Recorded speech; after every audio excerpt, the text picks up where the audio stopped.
Welcome back to DP sir English classes. Dear students, आज मैं आप लोग को क्लास 12th यूपी बोर्ड की 9th poem stopping by boots on a snowy evening को explain करूंगा, जिसको कंपोज किया है रॉबर्ट फ्रॉस्ट ने।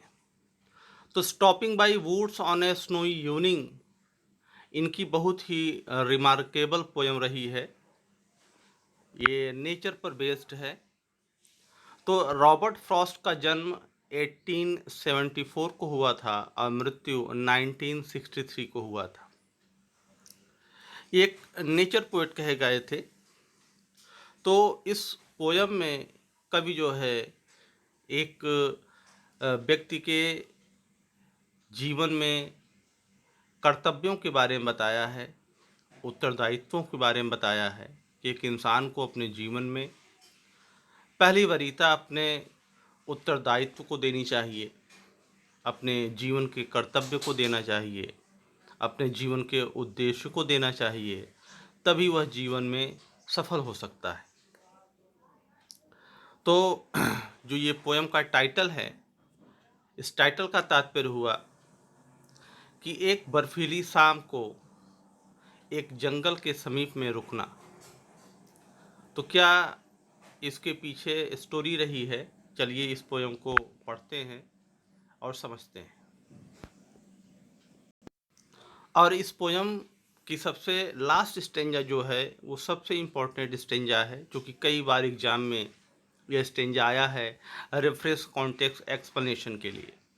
साथ ही साथ जो लास्ट स्टेंजा है इस पोएम की, यह पंडित जवाहरलाल नेहरू जो हमारे भारत के प्रथम प्रधानमंत्री थे, उनको इतनी अच्छी लगी यह लास्ट स्टेंजा कि जब वो मरे थे तो उनके डेस्क पर उनके हाथों के द्वारा लिखी हुई यह पोयम मिली थी। यानी कि उनके मृत्यु के पश्चात जब लोगों ने देखा तो उनके स्वयं के हाथों से लिखी हुई यह पोयम उनके डेस्क पर रखी हुई थी।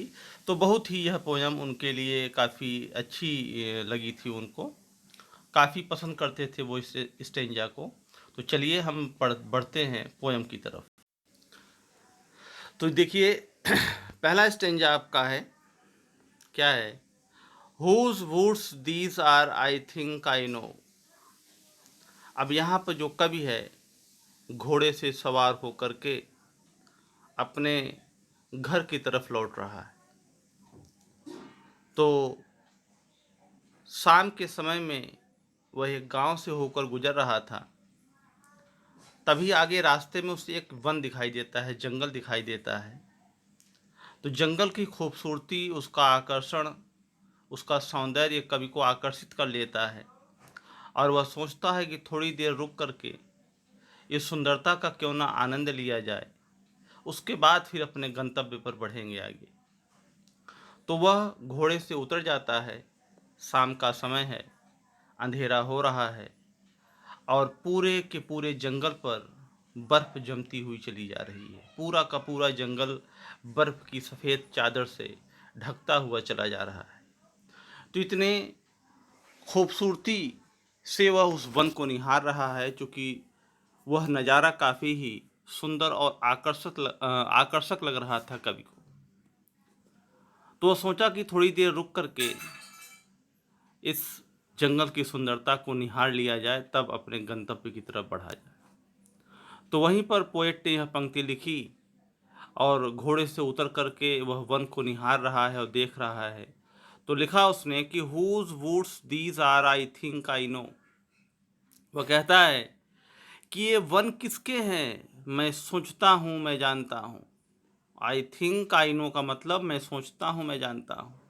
हुज वुड्स, ये जंगल, ये वन किसके हैं, मैं सोचता हूँ, मैं जानता हूँ। फिर कहता है his house is in the village, कि उसका घर गांव में है। यानी कि जो इस वन का मालिक है, जो स्वामी है इस जंगल का, उसका घर कहाँ है? His house is in the village, उसका घर गांव में है। दो he will not see me stopping here to watch his woods fill up with snow। फिर वो कहता है कि यद्यपि वह मुझे यहाँ पर अपने बर्फ से जमते हुए वन को निहारते हुए नहीं देख पाएगा। यानी कि जो वन का मालिक है वह कवि को यहाँ पर खड़े होकर के उसके वन को निहारते हुए नहीं देख पाएगा, जो निरंतर बर्फ की सफ़ेद चादर से ढकता हुआ चला जा रहा है। चूँकि वन का जो मालिक है उसका घर गांव में है और अकेले कवि ही उस जंगल की सुंदरता को निहार रहा है खड़े होकर के, तो उसका मालिक, उस वन का मालिक जो है वह कवि को नहीं देख पाएगा उस जंगल की सुंदरता को देखते हुए।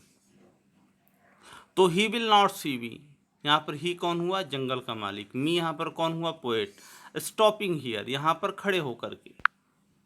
फिर है टू वॉच, मतलब देखना, हिज वुड्स, उसके जंगल को, फिल अप, जो भरता जा रहा है, विथ स्नो, बर्फ से, यानी कि जो उसका वन है, जंगल है, जो निरंतर बर्फ से ढकता हुआ चला जा रहा है, उस वन को निहारते हुए उस जंगल का मालिक कवि को वहाँ खड़े हुए नहीं देख पाएगा। यानी कि जहाँ पर खड़ा है कवि, उसको उस जंगल का मालिक नहीं देख पाएगा। अगला स्टेंजा है,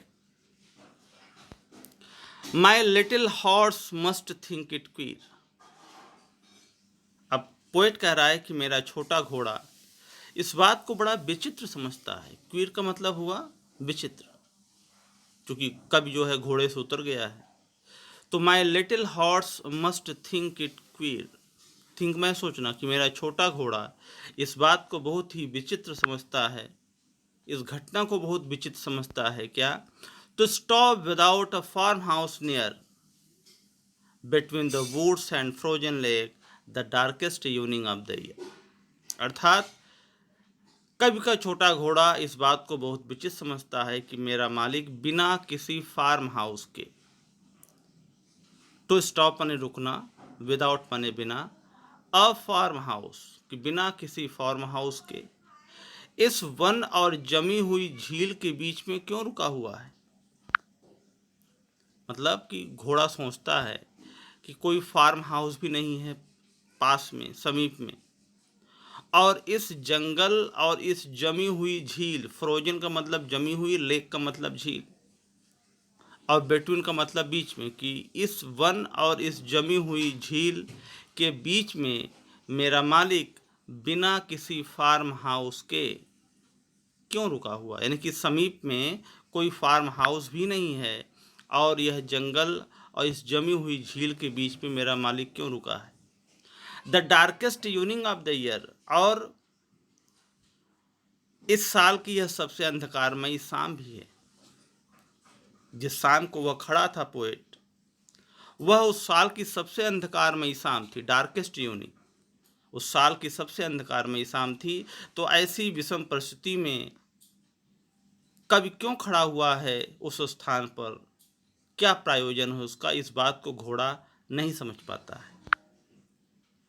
फिर अगला स्टेंजा है, he gives his harness bells a shake to ask if there is some mistake. वह कौन हुआ यहाँ पे? घोड़ा। He gives his harness bells, मतलब वह अपने साजो सामान में लगी हुई घंटियों को बजाता है, यह प्रश्न पूछता है कि कहीं कोई त्रुटि तो नहीं हो रही है। यानी कि घोड़े के साजो सामान में जो घंटियां बजी थी, हार्नेस बेल्स का मतलब, हार्नेस का मतलब हुआ साजो सामान, बेल्स माने घंटियां, शेक माने हिलाना, टू आस्क माने पूछना, if there is some mistake, mistake माने त्रुटि या कमी। तो वह ही यहाँ पे कौन हुआ? घोड़ा। तो वह अपने साजो सामान में लगी हुई घंटियों को हिला करके बजाता है और यह पूछने की कोशिश करता है कि कहीं कोई त्रुटि तो नहीं हो रही है। यानी कि घंटियों को बजा करके घोड़ा कवि के ध्यान को डाइवर्ट करता है, अपनी तरफ खींचता है कि वह कहाँ खोया हुआ है, उसको अपने गंतव्य पे जाना है, अपने मंजिल की तरफ बढ़ना है। तो यहाँ पर वह क्यों रुका हुआ है, यह सबसे खतरनाक स्थान, शाम का समय, जंगल, वन, कहीं कोई फार्म हाउस नहीं, फिर भी उसका मालिक यहाँ पर क्यों रुका हुआ है। इस बात को पूछने के लिए घोड़ा अपनी घंटियों को, साजो सामान में लगी हुई घंटियों को बजा करके कवि से प्रश्न पूछता है। फिर है the only other sounds the sweep of easy wind and downy flake, और अगली आवाज हल्के हवा के बहाव और गिरने वाले छोटे छोटे बर्फ के चकत्तों की है। एक आवाज तो घोड़े के साजो सामान में लगी हुई घंटियों की आवाज आ रही है, और दूसरी आवाज जो है द ओनली अदर साउंड्स की, केवल अतिरिक्त जो अन्य आवाज है, the sweep of easy wind, हल्के हवा के बहाव, स्वीप का मतलब बहाव हुआ, तो हल्के हवा के बहाव, and downy flake, downy flake का मतलब हुआ गिरने वाले छोटे छोटे बर्फ के टुकड़े, बर्फ के चकत्ते, जो टुकड़े होते हैं बर्फ के उनको फ्लैग बोलते हैं। डाउनी माने नीचे की तरफ गिरने वाले, और फ्लैग का मतलब वो टुकड़े। तो उस घंटी के अलावा हल्के, स्वीप माने हल्का, बहाव, स्वीप का मतलब यहाँ पर हल्का बहाव जो होता है, इजी विंड हल्का हवा, डाउनी फ्लैग का मतलब हुआ छोटे छोटे बर्फ के टुकड़े। तो अन्य जो अतिरिक्त आवाज़ है वह हल्के हवा के बहाव की और गिरने वाले बर्फ के चकत्ते की आवाज़ है। तो स्वीप माने यहाँ पर हुआ बहाव, इजी विंड का मतलब हुआ हल्का हवा, डाउनी फ्लैग का मतलब हुआ बर्फ के टुकड़े। अगली लास्ट स्टेंजा है, और यही सबसे इम्पोर्टेंट स्टेंजा है। क्या? The woods are lovely dark and deep but I have promises to keep. कवि कह रहा है कि ये जंगल प्यारे हैं, अंधकारमयी हैं और सघन है, यानी कि वह कवि जान जाता है कि उसका उद्देश्य ये नहीं बल्कि कुछ और है। उसका उद्देश्य इस सुंदरता को निहारना नहीं बल्कि अपने उत्तरदायित्वों को, अपने कर्तव्यों को पूर्ण करना हुआ। तो वह जान जाता है अपने जीवन के वास्तविक उद्देश्य को। तो फिर लिखता है कि the woods are lovely dark and deep, कि यह जंगल प्यारे हैं, अंधकारमयी हैं और सघन है। लवली माने प्यारा, डार्क माने अंधकारमयी और डीप माने सघन हुआ। तो ये जंगल प्यारे हैं, अंधकारमयी हैं और सघन हैं, but I have promises to keep, परंतु मुझे अपने वादे को निभाना है। But I have promises to keep, परंतु मुझे अपने वादे को निभाना है। And miles to go before I sleep, and miles to go before I sleep, और आराम करने से पहले, सोने से पहले हमें मीलों दूर जाना है, और अंतिम विश्राम से पहले अपने उद्देश्य को प्राप्त कर लेना है। देखिए यहाँ पर दो पंक्तियाँ एक ही जैसी दी गई हैं। तो जो पहली पंक्ति का अर्थ है कि and miles to go before I sleep, का मतलब हुआ कि सोने से पहले अर्थात आराम करने से पहले मुझे मीलों दूर चलना है।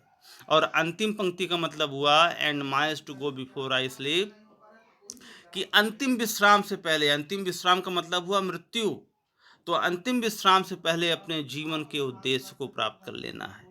तो यह कितनी ही रिमार्केबल पंक्तियां हैं। इन्हीं पंक्तियों से खुश होकर के पंडित जवाहरलाल नेहरू इस पंक्ति को, इस स्टेंजा को बहुत पसंद किए थे, और अंत तक यानी कि मृत्यु के पश्चात तक, मर जाने के पश्चात भी उनके टेबल पर यह स्टेंजा उनके हाथों द्वारा लिखी गई पाई गई थी। तो ये लास्ट पंक्तियां हैं कि and miles to go before I sleep, अर्थात कि सोने से पहले अर्थात आराम करने से पहले मुझे मीलों दूर जाना है, अर्थात कि बहुत चलना है हमें। And miles to go before I sleep, और लास्ट का मतलब हुआ कि अंतिम विश्राम अर्थात मृत्यु से पहले अपने जीवन के उद्देश्य और उत्तरदायित्व को प्राप्त कर लेना है। यानी कि कभी कहने का मतलब कि जीवन के पड़ाव में बहुत सी ऐसी चीज़ें आती हैं जहाँ पर लोग आकर्षित होकर के अपने जीवन के उद्देश्य से भटक जाते हैं। बहुत सी ऐसी सुंदरता आती है जिससे कि इंसान डाइवर्ट हो जाता है। तो कवि के कहने का मतलब कि ऐसे आकर्षणों से आप प्रभावित न हों बल्कि निरंतर बढ़ते रहें तब तक जब तक कि आप अपने जीवन के उद्देश्य को प्राप्त न कर लें। By Robert Frost. तो यहीं पर आपकी यह पोएम समाप्त होती है। फिर भी कहीं कन्फ्यूजन हो तो कमेंट के माध्यम से अवश्य पूछ लीजिएगा, और डीपी सर इंग्लिश क्लासेस को, हमारे चैनल को अवश्य सब्सक्राइब कर लीजिएगा। Thank you.